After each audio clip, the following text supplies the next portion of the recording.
ఈ చంద్రబాబు నాయుడు గారు పుచ్చుకుని మాట్లాడతాడు, చెవులో తేగొట్టి, హూ కిల్డ్ బాబాయ్? నువ్వు ముఖ్యమంత్రిగా ఉండగానే బాబాయ్ కిల్డ్ కదా, చంద్రబాబు నాయుడు ముఖ్యమంత్రిగా ఉండగానే బాబాయ్ కిల్డ్. అప్పుడు పవన్ కళ్యాణ్ చంద్రబాబు నాయుడు ఇద్దరు పోనీ జగన్మోహన్ రెడ్డి మీద ఏమన్నా కేసు పెట్టారా? జగన్ కిల్డ్ అని చెప్పి ఏమన్నా కేసు పెట్టారా?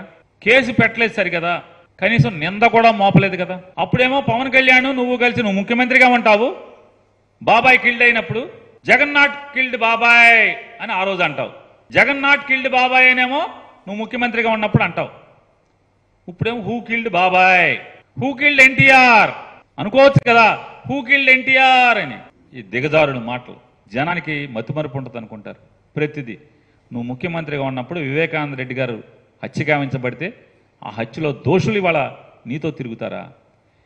పచ్చిగా కిరాతకంగా టీవీలకి ప్రెస్ మీట్లు పెట్టి నేను ఈ రకంగా ఇలా పొడిచాను, ఇలా నరికాను, ఇలా కిరాతకంగా గుండెల మీద కూర్చుని కత్తి దింపాను గుండెల్లోకి అని చెప్పి ప్రెస్ మీట్ పెట్టినటువంటి హత్య చేసినటువంటి ముద్దాయి నీ పార్టీలో జెండా మోస్తాడా? నీతో తిరుగుతాడా చంద్రబాబు నాయుడుతో? హూ కిల్డ్ బాబాయ్ అంట. నోరా తాటి పట్టా అది చంద్రబాబు నాయుడు? 75 ఏళ్ళు వయసు వచ్చింది. ఊళ్ళో తాటి చెట్టుకి ఊరి మధ్యలో ఉన్నటువంటి మర్రి చెట్టుకి కూడా వయసు వస్తుంది. కానీ మనం మనుషులం కదా, సంస్కారం, నిన్నేం మాట్లాడాం, వాస్తవం ఏంటి? పవన్ కళ్యాణ్ గారు చెప్తాడు పాపం. మరి ఎవడు రాశాడో, జబర్దస్త్ రైటర్ రాశాడా, సినిమా డైలాగులు రాసేవాడు రాశాడో తెలీదు. పవన్ కళ్యాణ్తో స్నేహం చచ్చేదాకా, పవన్తో శత్రుత్వం వాడు చచ్చేదాకా, అవతల వాడు చచ్చేదాకా అంట. 2019లో 2009 సంవత్సరంలో చంద్రబాబుతో శత్రుత్వమే కదా. ప్రజారాజ్యం పార్టీలో యువరాజ్యం అధ్యక్షుడు చంద్రబాబు నాయుడు ఎన్ని తిట్టావు? ఆ రోజు శత్రువే కదా.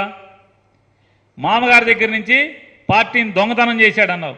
సైకిల్ గుర్తు రామారావు దగ్గర నుంచి లాక్కున్నాడు, ఈ సైకిల్ చంద్రబాబుది కాదని చెప్పావు. చంద్రబాబుని ఇష్టం వచ్చినట్టు తిట్టావు. శత్రుత్వమే కదా.